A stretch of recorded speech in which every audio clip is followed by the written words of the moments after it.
Så det sværeste for mig er faktisk at erkende, hvor meget tid jeg skal bruge.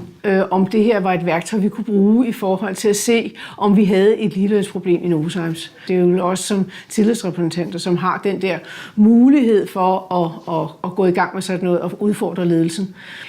Det overrasker mig mest, at jeg faktisk fandt forskelle ud fra det jobvurderingssystem, vi har blandt mine egne kollegaer i forhold til, hvad det var for en jobfunktion, de havde overordnet. Altså, der er jeg måske ikke helt tilfreds med selve systemet, fordi jeg i virkeligheden ikke synes, at det er en rimelig forskel, jeg fandt frem til.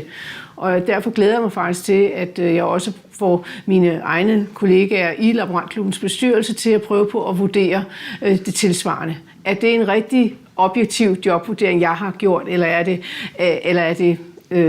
det ikke det rigtige billede, jeg har fundet frem til? Gevinsten ved at arbejde med jobvurdering for mig er, at jeg er blevet bevidst, om vi har et ligelønsproblem eller ej. Altså, at jeg går ind i materien, fordi jeg har gjort det på det overordnede niveau tidligere, hvor jeg ikke kunne finde en forskel mellem mine mandlige laborantkolleger og mine kvindelige laborantkolleger. Altså mit gode råd til andre, der skal arbejde med jobvurdering, det er, at man skal sætte tid af. Det tager lang tid. Også når man skal i gang med både at prøve selv at vurdere de her jobvurderinger, men også når man skal prøve på at hjælpe andre, altså ved at interviewe, være en rigtig god form, at man interviewer en anden om, hvordan et job er, så man får det op i helikopterperspektiv, så man ikke vurderer sit eget job, men prøver på at vurdere jobbet.